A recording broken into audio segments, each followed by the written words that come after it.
welcome to section 13.4. We're dealing with inverse trig functions, and I want to start with basically what is the main goal of this section. And I want you to have this kind of at the top of your paper as you go through. The main goal of this section is to find an angle. And that's the biggest thing we're working on right now, is we want to be able to find an angle if they give us the trig value that it's supposed to be. So our goal is to find the angle. Whatever you do for this section, please make sure you have your unit circle out, because everything goes back to our unit circle and those exact trig values that are there. So if it's not out already, pause the video a second, find your unit circle, because you'll want that there. Now, we want to talk first in terms of the sine. And if I give you that the sine of some angle is a value of A, if you look at your unit circle, sine is the y value, okay? Since sine is the y value, let's look at the y value. The lowest y value that you can get to on the unit circle is -1. The highest value for y is +1. And that's what this is saying right here, is that when you find the sine of an angle, the exact trig value that you get has to be between -1 and 1. Okay, now if I know that, and I give you the trig value, then what I'm going to use is the inverse sine. And the inverse sine is going to get rid of the sine that's there, and it's going to find me an angle. So here's the most important piece. Inverse sine is only defined between -90 and +90. And the reason is you always want to stay around the 0 degree mark. And in order to hit all the positives and all of the negatives, we're in quadrants 1 and in quadrant 4. Okay, and so when you look at inverse sine, whenever you're trying to find the angle for sine, they're going to give you an angle between -90 and 90, or in quadrants 1 and 4. And I don't care if you remember the angle measures or you remember the quadrants, but somehow when we talk about sine, you've got to know that it's in quadrants 1 and 4, or -90 to +90. Same thing occurs for cosine. We know that the cosine is dealing with the x value. Now, the biggest x we could get is a +1. The smallest x we could get is a -1. And that's what this says. When we evaluate a cosine, we're looking at the most positive and the most negative that we get for exact values. So if I'm trying to find the angle again, I'm going to use the inverse cosine in order to find our angle. Now if you look, in order to be able to hit the positive and the negative, and I always got to go around 0, I need to go from 0 to 180, which is what this says. Now what does that mean in terms of quadrants? Well, I'm then in quadrant 1 and in quadrant 2. So whenever you think of cosine, cosine is occurring in 1 and 2, or from 0 to 180, depending on how you look at it. And again, I don't care how you remember it in terms of quadrants or angles, but you have to know where cosine is defined. Okay, and that's in order to hit the highest value and the lowest value. Okay, keep that in mind. That's why they're going to find that way. Third one is talking about a tangent, and we know that the tangent is the y value divided by the x, or the sine divided by the cosine. And so as I look at this, where is sine divided by cosine going to be the highest? Where is sine divided by cosine going to be the lowest? Now you'll notice it looks a lot like the sine, but there's one difference, and that's this dotted line. And what that means is I can't include the 90 degrees or the -90 degrees. And the reason is, if we look at our point 0, -1, and I do sine divided by cosine, I get something undefined. Same thing here. If I look at the point 0, 1, and I did sine divided by cosine, I get again something that's undefined. Since it's undefined, it can't be part of our region. But I'm still having to include everything here so that I'm right around the 0 degree mark. So if you look, we're in quadrants 1 and 4 again, only there's a stipulation. You got to have open circles here, which is what this says. You can't have actual 90, you can't have actual -90. But in order to find it, we again, I think you could probably figure out what goes in here. We do the inverse tangent. Okay, that again will give us an angle. And so, again, you can remember quadrants. I'm going to still say you can remember angles. The biggest thing about tangent, though, is you can't have an angle that would give you an undefined fraction. So those endpoints are not included. Now, this is huge, and you have to remember this somehow. We don't give this to you. So I would suggest maybe flashcards or, I don't know, repeatedly going through it, things like that. But this is the main idea. This is the whole goal of the entire section. And what we're going to do is show you actually how to use it. So I'm going to slide this down. Again, if your unit circle is not out, please make sure it's out, because here's where we go when we start using it.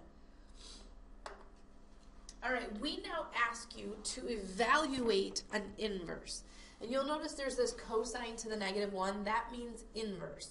And anytime we have an inverse, oh, let me get back on my marker. Anytime we have an inverse, our goal is, again, to find the angle. Now, this asks you for both degrees and radians. Most of the time, I'm okay with just degrees, but it's on your unit circle, so it shouldn't matter really either way. Okay, so take a look. I'm going to start with the first one. The question we're asking here when we say inverse cosine of 3 is what angle is the cosine going to give me 3 along the outer edge of my unit circle? Well, let's go back to where's cosine defined. Cosine, the biggest cosine is 1. The smallest cosine is -1. Since 3 is bigger than 1, this is not possible. Or not defined, or you can call it whatever you want. The idea is I can't do it, though, because 3 is bigger than 1, and cosine's defined from -1 to 1. Okay, let's skip across to C. C says, where is the sine going to give me -1? Sorry about that. Where is the sine going to give me a value of -1? Now remember, sine is defined in quadrants 1 and in quadrants 4. So if you look at our unit circle, sine is the y value. Where is our y value? -1. Our y value is -1 down here. Now, because it's defined from -90 to +90, and our sine value is negative, we're going to write a negative angle. Okay, so if I start here at 0 degrees, what is it that I'm going backwards? Well, I'm going backwards -90 degrees. If they want that in terms of a radian, it's -pi/2. Okay, so again, if you're going at the bottom, if you're going in quadrant 4 for this section, they want it in terms of a negative angle. And I'll show you when they don't want it that way. I'll show you on the back side when it might be different. I'm going to keep going and I'm going to come back to that B, because B is the hardest one of all of them, so I'm going to leave it till the end. Take a look at this cosine inverse of 1/2. So that says what angle gives me a x value, because cosine is x, which angle gives me an x value of 1/2? We'll go to your unit circle. Cosine is x, so which one is 1/2? If you look, you should see that at 60 degrees, I get an x value of 1/2. 60 degrees as a radian is pi/3. Okay, let's keep going. Where is the tangent going to be -1? Well, tangent is sine over cosine. So where do you get an angle, or that you divide the same trig values, one is positive, one is negative? Because this value is negative, again, we're going to have a negative angle. So where is the sine? If you look at it, it happens to be down here at 315. If you were to divide, because it's a square root of 2/2 and the negative square root of 2/2, so those divide to get -1. The problem is, tangent is defined in quadrants 1 and 4, and they want it in a negative angle. So instead of positive 315, we want to say -45 degrees, or -pi/4. Okay. Where is the sine? Let's go see. Where is the sine going to be the square root of 2/2? Well, sine is the y value. Sine's in quadrants 1 and 4. In 4, they would be negative, so it can't be that. So it's in quadrant 1. Which y value, which angle gives you a y value of the square root of 2/2? You should find that it's 45 degrees, or pi/4. Okay, last one. Let me go back up to B, because this one's the toughest. Tangent, again, I just want to reiterate, is sine divided by cosine. And the question is, what angle gives me the square root of 3 over 3? Well, it can't be one of those axes points because those are going to divide by 0 at some point. So you're either going to have 0 or undefined. It can't be the 45s because when you divide 45s, you just get 1 or negative 1. So you're looking at in terms of 30 degrees or 60 degrees. And our goal is to figure out which one. So I'm just going to take a guess. I'm going to try 30 first. If I do the sine of 30 divided by the cosine of 30, the sine of 30 is 1/2. The cosine of 30 is the square root of 3 over 2. Now let's talk about how to simplify this. And I'm going to change my color so you can see how I simplify. Reminder, the bottom two are 2s, so they cancel out, which means I have 1 over the square root of 3. Can you leave an answer with the square root in the bottom? The answer is no. So we multiply top and bottom by the square root of 3, and we get the square root of 3 over 3, which is what we're looking for. So what angle did we put in? We put in a 30-degree angle, which is the same thing as pi over 6. And what you would want to do is look at what it would get for you if you did 60 degrees. Now, I'm not saying you have to memorize these tangents because obviously you can find them, but sometimes memorizing those tangents might be helpful so you don't have to spend the time doing this. But this is the first idea. Now, you'll notice they just ask you in general forms, what's the inverse? If they ask you in general forms, you have to give it to them at either a positive angle up to 90 or a negative angle up to 90, or if it's cosine, an angle up to 180. Let's look at what happens though when I start making some different stipulations. So flip to the back side.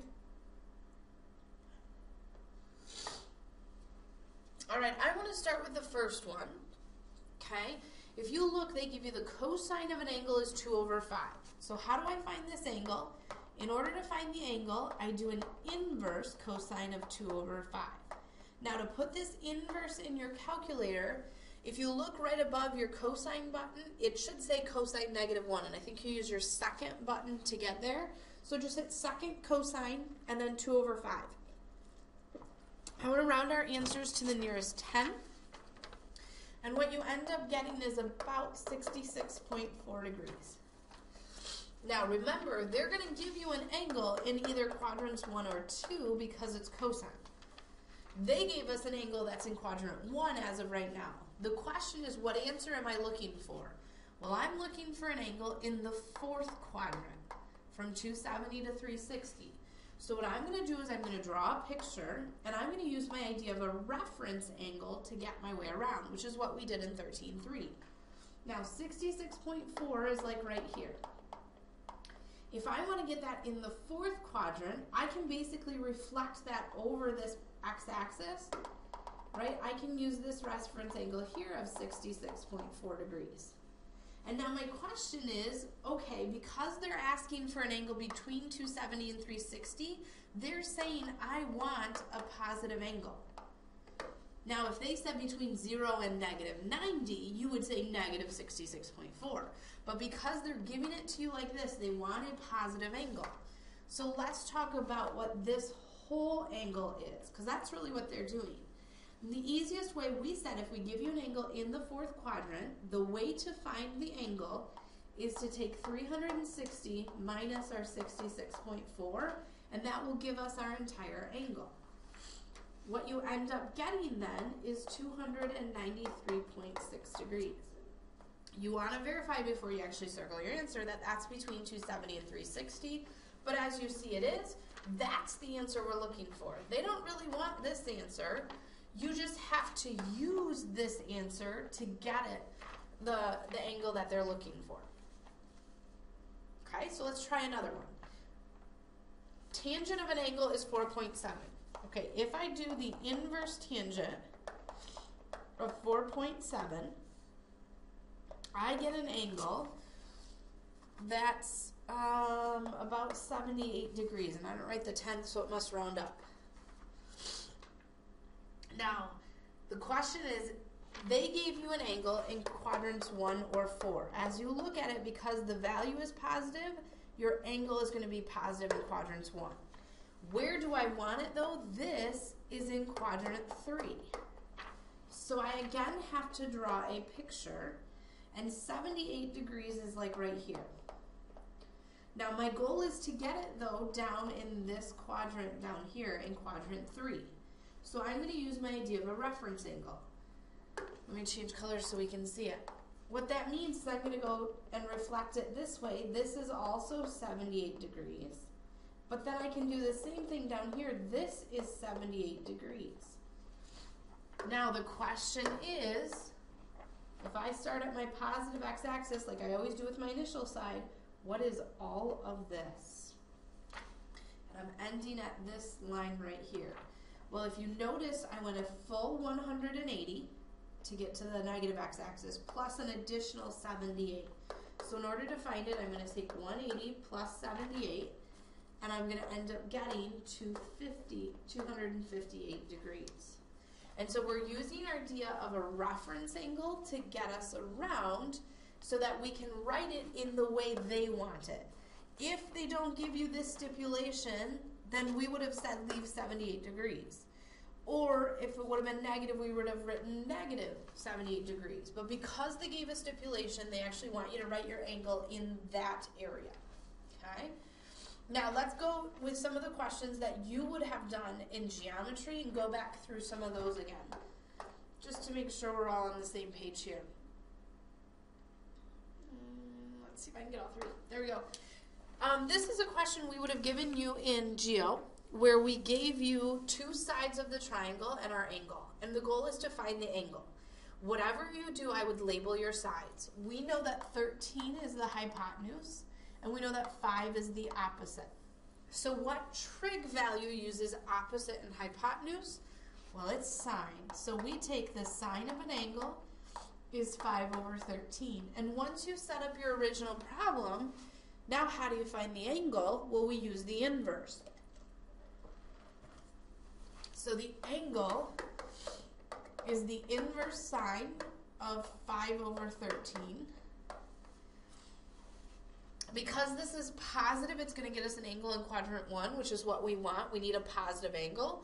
If we round to the nearest tenth, you get about 22.6 degrees. Okay, so let's try another one. Well, let me discuss this. Can I have an angle in quadrant 4? The answer is no, because this would be a negative angle, and you can't have a negative angle in terms of a triangle. And so that's why the fourth quadrant in this case doesn't even matter. And same thing for all of these story problems. You won't have to deal with negative angles because they don't exist in these type of story problems. Okay, last two. We are going to label our sides again. This is the opposite. Since this is the hypotenuse and I don't have it, then this has to be adjacent. So what uses opposite and adjacent? The answer is tangent. So the tangent of my angle is the opposite 5 over the adjacent 8. In order to find our angle, we inverse tangent 5 over 8. And we get an angle that's approximately 32 degrees. Okay. Last one, we have to draw a picture. A monster truck drives off a ramp in order to jump over cars. The ramp height is 8 feet. The horizontal length, that means from right to left, is 20 feet. What is the angle of the ramp? What is the angle of elevation? It's kind of like going back to section 1. What is the angle of elevation that this monster truck has to drive up? Well, let's label our sides again. This is our opposite. Here's our adjacent. So we're going back to tangent is 8 over 20. You can reduce that if you want, but the truth is at this point in time, once we're going to inverse it, it really won't matter. So if I do the inverse tangent, what I end up getting is about 21.8 degrees. Okay? So overall, I think the ideas of an inverse is okay, especially when we put it in terms of a story problem. It's when we ask you just general inverses that get a little tricky, like the first part. And that all comes down to unit circles. So the better you are with unit circle, the better you are with inverses. So that's the end of 13.4. Thanks for watching.